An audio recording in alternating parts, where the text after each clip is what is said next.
नमस्कार दोस्तों, स्वागत करता हूँ सभी का। तो आज का हमारा टॉपिक है coherence length and coherence time. तो कोहेरेंस लेंथ और कोहेरेंस टाइम पढ़ने से पहले हम पढ़ेंगे wave train and wave packet. ये वेव ट्रेन और वेव पैकेट होता क्या है, ताकि क्योंकि ये समझ में आएगा तभी हम कोहेरेंस लेंथ और कोहेरेंस टाइम पढ़ पाएंगे। ठीक है, तो उसके बाद हम फेज़ क्या होता है वो पढ़ेंगे। तो फिर जैसे मैंने बताया मेन टॉपिक हमारा coherence length and coherence time है, फिर उसके बाद इसका डिस्कशन होगा। फिर कोहेरेंस लेंथ और बैंडविड्थ जो होता है, हमने लाइन विड्थ वगैरह पढ़ी थी, तो कोहेरेंस लेंथ में और बैंडविड्थ में क्या रिलेशन होता है, नंबर ऑफ ऑसिलेशन और कोहेरेंसी में क्या रिलेशन होता है वो पढ़ेंगे। ठीक है, कोहेरेंसी मैंने आपको पिछली क्लास में भी बताया था क्या होता है, हल्का सा मैंने डिस्कशन किया था। आज मैं ग्राफिकली आपको बताऊंगा, ठीक है ना, कि किस तरीके से हम उस चीज़ को समझ सकते हैं। तो ये आज का टॉपिक है जो हमें पढ़ने हैं। तो आइए स्टार्ट करते हैं हम अपने टॉपिक को। तो जैसे मैंने बताया आपको कि हम पहले क्या पढ़ेंगे, वेव ट्रेन पढ़ेंगे। अब देखो वेव ट्रेन होता क्या है। तो बेसिकली देखो हम क्या जानते हैं, हम जानते हैं किसी भी लाइट सोर्स से क्या निकलता है, लाइट निकलता है कब, जब एटम एक्साइटेड स्टेट से कौन सी स्टेट में पास होते हैं, लोअर एक्साइटेड स्टेट में आते हैं, तभी तो लाइट इमिशन होता है। एक्साइटेड स्टेट से हमारे पास एटम जो होते हैं वो लोअर स्टेट में आते हैं। ठीक है, ये एक्साइटेड स्टेट हो गई मेरे पास, ये लोअर स्टेट हो गई। तो ये जो टाइम लगता है ना इस प्रोसेस में, वो कितना लगता है, 10⁻⁻8 सेकेंड का टाइम लगता है। जो ट्रांजिशन होता है अपर स्टेट से लोअर स्टेट में, वो ब्रीफ टाइम कितना लगता है, 10⁻⁻8 सेकेंड का लगता है। ठीक है, तो एक तो जब ये टाइम लगता है तो क्या होता है, इमिशन ऑफ लाइट होता है, तो लाइट इमिट हो गई। तो जो लाइट इमिट होती है ना, वो जो इवेंट होता है, उसी इवेंट को हम क्या बोलते हैं, लाइट बर्स्ट बोलते हैं। क्या बोलते हैं, लाइट बर्स्ट बोलते हैं। ठीक है, अब हमारे पास जो सैंपल होता है उसमें बहुत सारे एटम होते हैं, ठीक है ना। तो इसी तरीके से और एटम्स भी क्या करते हैं, लाइट बर्स्ट रिलीज करते हैं। तो जो each light burst occurs over a period of 10⁻⁻8 second only. ठीक है, during which a train of finite length having a certain limited number of wave oscillation is generated. अब इस तरीके से तो बहुत सारे मिलते हैं ना हमें।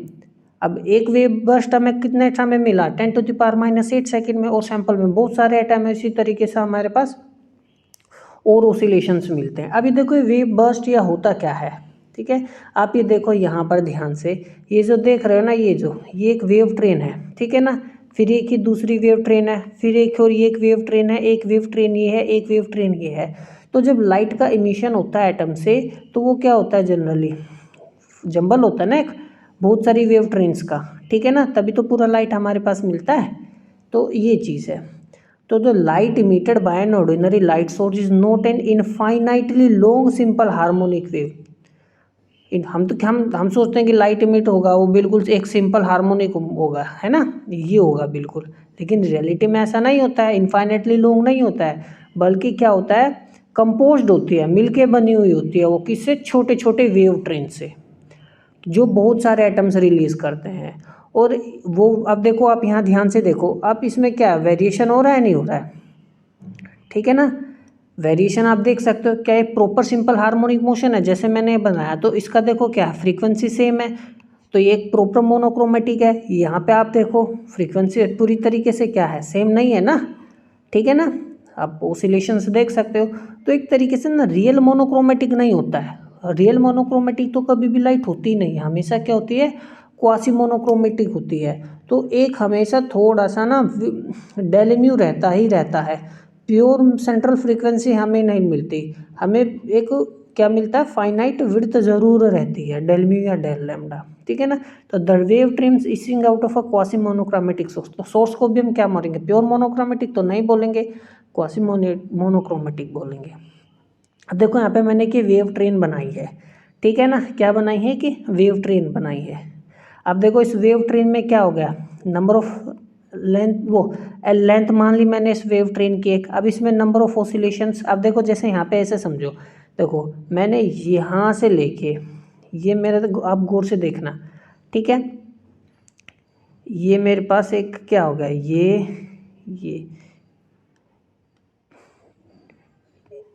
वेवलेंथ हो गया, हाफ वेवलेंथ हो गया मेरे वो।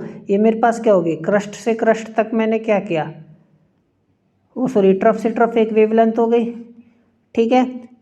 इसी तरीके से बहुत सारी वेवलेंथ से मिलके बना हुआ होगा ना।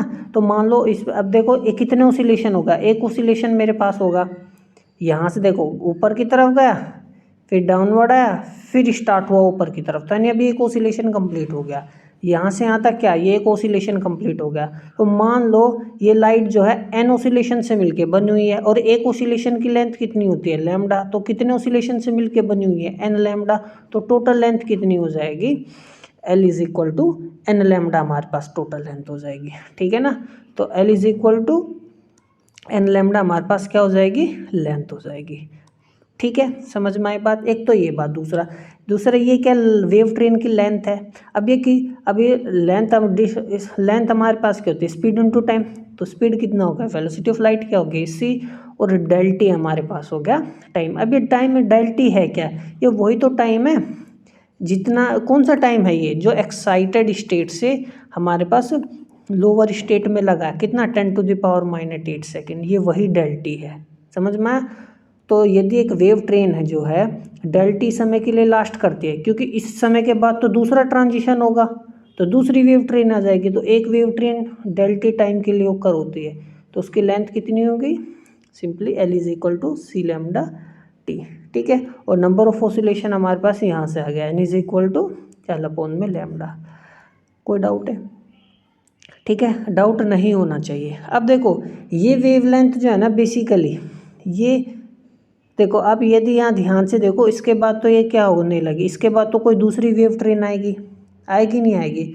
तो ये जो लाइट है हमारे पास, अब ये कहाँ से निकली थी, ये अपर स्टेट से लोअर स्टेट से निकली थी। तो इनके बीच का वेवलेंथ, वो एनर्जी कितना होगा, एच म्यू होगा, है ना। यहाँ से मैं क्या निकाल सकता हूँ, म्यू। तो म्यू फ्रीक्वेंसी की लाइट ही निकली, ठीक है। अब देखो फ्रीक्वेंसीज का क्या होगा, लाइट का हम क्या मानेंगे कि हो थोड़ा सा डेल म्यू रहता है, विड्थ रहता है, पूरी तरीके से मोनोक्रोमेटिक नहीं होती, लेकिन है तो मोनोक्रोमेटिक ये। तो ध्यान से सुनो मैं क्या कह रहा हूँ। कोहेरेंसी मैंने पिछली क्लास में क्या पढ़ाया था, कोहेरेंसी में मैंने बताया था यदि वेव का फ्रीक्वेंसी सेम है और फेज डिफरेंस सेम है तो वो क्या रहेगी, कोहेरेंस रहेगी। तो ये लेंथ मेरे जो है लिए ये क्या है, कोहेरेंट लेंथ है। क्या है, कोहेरेंट लेंथ है, क्योंकि इसके बाद तो कोई दूसरी वेव ट्रेन आएगी, उसका फेज डिफरेंस अलग होगा। समझ में आया मैं क्या कह रहा हूँ, बेशक फ्रीक्वेंसी सेम हो। अब देखो जैसे यहाँ पे देखो, अब ये मैंने यहाँ पे बनाई, ये एक वेव ट्रेन हो गई। अब ये दूसरी वेव ट्रेन आई है, तो यहाँ पर बीच में क्या, एक फेज़ का क्या हो गया, ब्रेक हो गया, फेज़ ब्रेक हो गया। तो P और Q पॉइंट के जो बीच में जो फेज़ है वो सेम नहीं रहेगा। इस वेव ट्रेन के अंदर फेज़ सेम रहेगा और इस वेव ट्रेन के अंदर फेज़ सेम रहेगा, लेकिन इसका फेज़ इसके साथ मैच नहीं करेगा बिल्कुल भी, ठीक है ना। दो अलग अलग ट्रेनें हो गई, वेव ट्रेन हो गई। तो ये जो लेंथ हो गई, ये मेरे पास क्या हो गई, कोहेरेंट लेंथ होगी, और जो टाइम हो गया कोहेरेंट टाइम हो गया, ठीक है ना। ये वो जो ऊपर LNT लिखा है ये वही चीज़ है। दूसरा आप देखो, ये मैंने बताया एक वेव ट्रेन जो है 10⁻⁻8 सेकंड के लिए सस्टेन कर रही है, उसके बाद क्या हो रहा है, एक नई ट्रेन इमिट हो रही है, ठीक है ना, जो टोटली रैंडम फेज में है, है ना, और वो भी 10⁻⁻8 सेकंड के लिए सस्टेन करती है। तो the phase of the wave train from one atom will remain constant with respect to the phase of the wave train from another atom for at most 10⁻⁻8 second. यही तो है, मैक्सिमम 10⁻⁻8 सेकंड तक wave फेम एक burst का जो हमारे पास time है, ठीक है ना, वो 10⁻⁻8 सेकंड तक फेज कांस्टेंट रहेगा, उसके बाद दूसरी वेव आ जाएगी। समझ में। तो मैक्सिमम जो कोहेरेंसी है वो हमारे पास, the coherent for a maximum of 10⁻⁻8 second, तो जो कोहेरेंसी है वो 10⁻⁸ सेकंड तक ही रह सकती है। यानी एक वेव बर्स्ट जो निकला है उसकी फ्रीक्वेंसी और जो फेज डिफरेंस है मैक्सिमम 10⁻⁸ सेकंड तक ही कांस्टेंट रह सकता है वो, या मैं ऐसे कहें तो कोहेरेंट रह सकता है, उसके बाद तो दूसरी वेव ट्रेन आ जाएगी, ठीक है ना, या इससे कम समय में होगा। कोई डाउट है। अब देखो हम बात करते हैं कोहेरेंस लेंथ की और कोहेरेंस टाइम की। तो बहुत सिंपल है, कोहेरेंस टाइम क्या है, ये टाइम ड्यूरेशन है over which a wave maintains a suitable phase relationship, ठीक है। और तो हमारे पास कोहेरेंस टाइम होता है वो होता है 1/डेल म्यू, और जहाँ पे म्यू क्या है, spectral width of the source, ये सोर्स की क्या है, स्पेक्ट्रल विड्थ है, ठीक है। अब एक इम्पोर्टेंट बात अब ध्यान से सुनो, देखो ये क्या है, म्यू डेल म्यू है, ये जितनी कम विड्थ होगी, ये जितनी कम विड्थ होगी, ये विड्थ जो हमारे पास है ये जितनी कम होगी उतनी तो मोनोक्रोमेटिक लाइट होगी। यदि ये जितनी चौड़ी हो गई हमारे पास, अब देखो इतना चौड़ी होने का मतलब है इसमें देखो बहुत सारी वेवलेंथ आ गई, फ्रीक्वेंसी बहुत सारी आ गई इसमें, तो मोनोक्रोमेटिक कैसे रहेगी, नहीं रह पाएगी मोनोक्रोमेटिक। तो जितनी ये नैरो रहेगी, ठीक है ना, उतना ही कोहेरेंस टाइम क्या होगा, ज़्यादा होगा। तो कोहेरेंस टाइम एक तरीके से देखो, कोहेरेंस टाइम ज़्यादा होने का मतलब क्या है, कोहेरेंस टाइम ज़्यादा होने का मतलब है डेल म्यू का कम होना, और डेल म्यू जितना ज़्यादा कम होगा उतनी तो मोनोक्रोमेटिक होगी। तो monochromaticity is related to coherence time, इस बात का ध्यान रखा मैंने। पर क्या कहा, कोहेरेंस टाइम जो है किससे रिलेटेड है, मोनोक्रोमेटिसिटी से, ठीक है, मोनोक्रोमेटिसिटी। आगे चलते हैं। अब देखो कोहेरेंस लेंथ क्या होगा हमारे पास, वो ये डिस्टेंस है जो वेव ट्रेवल करेंगे during coherence time. It is essential the spatial extent, क्या है ये, स्पेशियल एक्सटेंट है। अब देखो spatial extent over which the wave maintains a stable phase relationship. Spatial extent, ध्यान से समझो, स्पेशियल एक्सटेंट, ठीक है ना। तो हम स्पेशियल एक्सटेंट में जो लेंथ होगी गिवन कोहेरेंस टाइम में जो वेव ट्रेवल करेगी, वही हमारे पास क्या होगी, कोहेरेंस लेंथ होगी। अब जैसे मैंने अभी ऊपर बताया, coherence time is related to monochromaticity, ठीक है ना। इसी वजह से या हम ऐसे कह सकते हैं को जो टेम्पोरल कोहेरेंस है, क्योंकि टेम्पोरल कोहेरेंस में क्या होता है, temporal coherence is related to time, तो टेम्पोरल कोहेरेंस मोनोक्रोमेटिसिटी से रिलेटेड है। और एक हमने पढ़ा था स्पेशल कोहेरेंस, ठीक है ना, ये स्पेस में फेज डिफरेंस का देखो सेम होना, कांस्टेंट होना। तो इस फेज डिफरेंस यानी special coherence is related to coherence length. समझ में आया मैं क्या कर रहा हूँ, मैं फिर से रिपीट कर रहा हूँ, देखो spatial coherence is related to coherence length, temporal coherence is related to coherence time. यदि नहीं समझ में आए तो कोई बात नहीं, मैं आगे भी इस चीज़ को डिस्कस करूँगा। अब देखो लेंथ हमारे पास क्या होती है, स्पीड इनटू टाइम, तो सिंपली ये हो गया हमारे पास, ठीक है, स्पीड ऑफ लाइट है। अब देखो टी का वैल्यू जो है मैंने ऊपर से उठा के यहाँ पे पुट कर दिया, 1/म्यू था, तो इस सी यहाँ पे रखेंगे तो C/डेल म्यू हो गया। तो ये इंपॉर्टेंट रिलेशन है, आपको ध्यान रखनी है, न्यूमेरिकल्स में काम आएगी। बात करते हैं कोहेरेंस लेंथ और बैंडविड्थ में टाइम, ठीक है, समझ में आया। अब देखो कोहेरेंस लेंथ और बैंडविड्थ में तो एक तरीके से यहाँ भी ये भी रिलेशन है या नहीं है, बिल्कुल है, ठीक है ना। लेकिन हम वेवलेंथ के टर्म्स में देखो कैसे निकालेंगे, देखो म्यू क्या है, C/λ, डिफ्रेंशिएट कर देंगे तो del mu equal to -C/λ² हो गया, ठीक है। इन दोनों को इन्वर्स कर दो, -λ² डेल लैम्डा, सी आ जाएगा नीचे, मतलब इन्वर्स किया तो सी ऊपर चला गया, डेल म्यू आ गया, ये आ गया। और अभी C/डेल म्यू मैंने क्या बताया है ना, हमने अभी क्या देखा है, C/डेल म्यू, ये C/डेल म्यू हमारे पास कितना है, C/डेल म्यू हमारे पास है कोहेरेंस लेंथ है, तो कोहेरेंस लेंथ आ गया डेल लैम्डा। तो ये क्या है, बैंडविड्थ है इन टर्म्स ऑफ वेवलेंथ, ठीक है। तो ये भी इम्पोर्टेंट है जो आपको ध्यान रखना है। आगे चलते हैं। अब देखो coherence length may be defined as the product of the number of oscillations contained in the wave train and of the wavelength lambda. ये बात मैंने ऊपर भी आपको बताई है। यदि एक ऑसिलेशन का मतलब वेवलेंथ क्या होता है, ठीक है ना, वेवलेंथ का मतलब एक ऑसिलेशन ही तो होता है, समझ में, ठीक है। अब देखो, अब मान लो इसमें 3 ऑसिलेशन हो गए, है ना, और एक ऑसिलेशन का वेवलेंथ कितना है, लैम्डा। एक ऑसिलेशन का वेवलेंथ कितना, एक ऑसिलेशन का वेवलेंथ है लैम्डा, तो 3 ऑसिलेशन का लेंथ कितना होगा, 3 लैम्डा। तो ये लेंथ कितनी आ गई, n लैम्डा, ठीक है ना।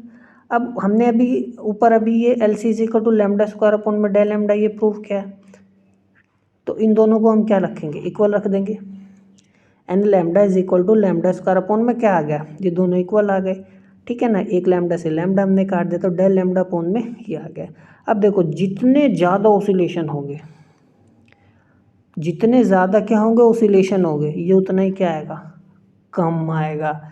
तो the equation shows that larger the number of oscillations in a wave packet the smaller is the bandwidth. जितनी ज़्यादा बैंडविड्थ स्मॉल होगी, है ना, लिमिटिंग केस में ये तो होगा, n ज़्यादा होने का मतलब बैंडविड्थ क्या होगी, स्मॉल होगी। बैंडविड्थ स्मॉल यानी मोनोक्रोमेटिक लाइन होगी और वो इनफाइनाइटली लॉन्ग चलेगी। एन के ज़्यादा होने से वेवलेंथ ज़्यादा हो गई तो जो वेव होगी हमारे पास काफ़ी लेंथी होगी। यही तो केस होता है लेज़र के केस में। लेज़र के केस में जो बैंडविड्थ होती है बहुत कम होती है, ठीक है ना, और बैंड यानी लाइट बेसिकली मोनोक्रोमेटिक होगी। लेज़र का केस यही होता है हमारे पास। अब देखो हम हल्का सा डिस्कस करेंगे अब कोहेरेंस, क्योंकि हमने बेसिकली इसको पढ़ा है पिछली क्लास में, मैंने आपको बताया था। तो देखो कोहेरेंस क्या होता है, कोई भी सोर्स कोहेरेंस यदि होगा जब उसकी यदि इक्वल फ्रीक्वेंसीज है और maintain a phase difference that is constant in time, एक कांस्टेंट फेज डिफरेंस होना चाहिए, ठीक है। यदि इन दोनों में से कोई सा भी प्रॉपर्टी लैक करता है तो हमारे पास सोर्स क्या हो जाएगा, इनकोहेरेंट हो जाएगा। तो कोहेरेंसी बेसिकली दो तरीके की होती है, पोजीशन पर निर्भर करती है और एक टाइम पर निर्भर करती है, ठीक है। तो जो टाइम पर निर्भर करती है उसको हम बोलते हैं टेम्पोरल कोहेरेंस, ये इसको क्या बोलते हैं, लॉन्गिट्यूडिनल कोहेरेंस भी बोलते हैं। अब ऐसा क्यों है, अब देखो temporal coherence is also called longitudinal coherence, क्योंकि देखो लॉन्गिट्यूडिनल का मतलब क्या होता है, अलोंग द लेंथ। तो ये मेरे पास क्या एक सोर्स है, अब ये सोर्स क्या इमिट कर रहा है, लाइट इमिट कर रहा है, ठीक है। जैसे जैसे समय बीतेगा ऐसे ही तो लाइट आगे की तरफ ट्रेवल करेगी, तो इसी वजह से ना समय जैसे बीतेगा लाइट आगे की तरफ ट्रेवल करेगी, यानी अलोंग द लेंथ, ठीक है ना। यानी विद टाइम यदि वे प्रोपोगेशन के डायरेक्शन में विद टाइम फ्रीक्वेंसी और फेज डिफरेंस लाइट का सेम रहता है तो हम कहेंगे टेम्पोरल कोहेरेंस या लॉन्गिट्यूडिनल कोहेरेंस। बात करते हैं स्पेशल कोहेरेंस की। ये सोर्स था हमारे पास, यदि प्रोपोगेशन तो ऐसे हो रहा है तो लेकिन perpendicular to the direction of propagation, ये कोई प्लेन मान लिया हमने, है ना। तो डायरेक्शन के जो जिस डायरेक्शन में लाइट जा रहा है उसके परपेंडिकुलर यदि फ्रीक्वेंसी और फेज डिफरेंस सेम रह रहा है तो हम क्या कहेंगे, स्पेशल कोहेरेंस कहेंगे, ठीक है ना। यानी स्पेस में उस जगह उस पोजीशन पे, इसी को हम बोलते हैं ट्रांसवर्स कोहेरेंस, यानी परपेंडिकुलर कोहेरेंस या लेटरल कोहेरेंस भी इसको कहा जाता है, ठीक है। अब देखो temporal coherence basically coherence time पर रिलेटेड है, या हम कहें मोनोक्रोमेटिसिटी से रिलेटेड है, अभी मैंने ऊपर बताया। और स्पेशल कोहेरेंस किस पर रिलेटेड है, कोहेरेंस लेंथ पर निर्भर करता है, ठीक है, कोई डाउट है। और जो स्पेशल कोहेरेंस है ये साइज ऑफ द सोर्स, ठीक है ना, इस पर भी देखो एस फॉर स्पेशल और एस फॉर साइज, तो साइज ऑफ द सोर्स पर भी डिपेंड करता है, साइज ऑफ द सोर्स, ठीक है। अब देखो इसको मैं एक एग्जांपल से आपको बताता हूँ। देखो जैसे मेरे पास एक एग्जांपल है, ये मेरे पास क्या एक बल्ब है। अब इस बल्ब से तो ऑलमोस्ट हर एक कलर की तो लाइट नहीं निकल रही है इस सोर्स से, बल्ब नहीं है, कोई सोर्स है, ठीक है ना। तो इस सोर्स से आप देख सकते हो बहुत सारे कलर की लाइट निकल रही है। तो यहाँ पे देखो क्या क्या इस पिन होल अपर्चर ने सभी को क्या कर दिया, अलग अलग कर दिया। तो प्रोपोगेशन लाइट का क्या हो रहा है, इस डायरेक्शन में तो प्रोपोगेशन हो रहा है। तो जब यदि आप इस डायरेक्शन में देखो, पहला वेव फ्रंट ये है ग्रीन, देखो यहाँ पे ग्रीन ये कलरफुल इसलिए दिखाया गया कि हर कलर का मतलब है एक वेवलेंथ, है ना। हर कलर का मतलब क्या है, एक वेवलेंथ है, इसलिए इसको समझाने के लिए बनाया गया कलरफुल।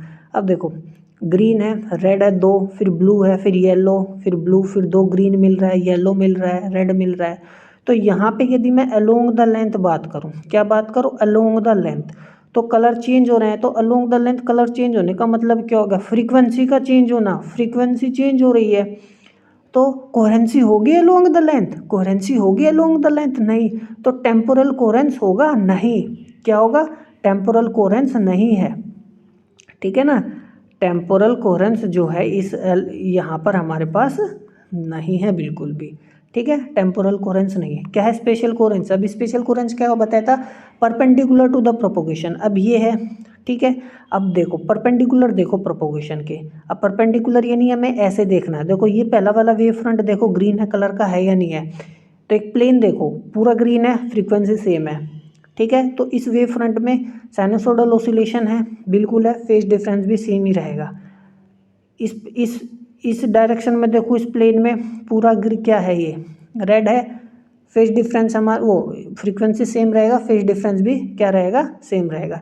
या आप ऐसे समझ सकते हो और दूसरे तरीके से इसका ना इससे डिस्टेंस देखो, ये इस पॉइंट का डिस्टेंस देख लो यहाँ पे एक, और ऊपर से नीचे की तरफ ही तो चलना, परपेंडिकुलरली देखने, एक पॉइंट का नाम दे दो P1, ठीक है। और इस एक पॉइंट का नाम हम क्या दे देते हैं, P2। अब देखो इससे P1 और P2 क्या रहेंगे, दोनों सेम रहेंगे, स्फेरिकल वेव फ्रंट रिलीज हो रहे हैं ना यहाँ से, तो P1 P2 क्या रहेंगे, सेम रहेंगे, तो स्पेशल कोहेरेंस क्या है, सेम। अच्छा अब आते हैं यहाँ पे, ठीक है ना। अब ये क्या फिल्टर लगा है, फिल्टर ने सिर्फ रेड लाइट को बाहर जाने दिया, तो समय के साथ जब हम ऐसे चलेंगे तो अलोंग द लेंथ हम वो temporal along the length of the propagation की लेंथ के अलोंग देखोगे तो लॉन्गिट्यूडनल कोहेरेंस है या नहीं है, यानी जिसको हम क्या बोलते हैं, टेम्पोरल कोहेरेंस है, बिल्कुल है। तो टेम्पोरल कोहेरेंस है क्योंकि सारी क्या है, रेड कलर की है, फ्रीक्वेंसी सेम है, सभी का फेज डिफरेंस भी क्या रहेगा, सेम है, क्योंकि ये क्या है, स्फेरिकल वेव फ्रंट है हमारे पास, ठीक है। अब ऊपर से नीचे की तरफ भी देख लो, स्पेशली भी सेम रहेगा, ठीक है। तो स्पेशल और टेम्पोरल कोहेरेंस है, समझ में आया। यहाँ पर सिर्फ टेम्पोरल कोहेरेंस नहीं था, स्पेशल कोहेरेंस था, यहाँ पर स्पेशल कोहेरेंस भी है, टेम्पोरल कोहेरेंस भी है, ठीक है। तो मिलते हैं अगले किसी लेक्चर में, तब तक के लिए नमस्कार, पढ़ते रहिए।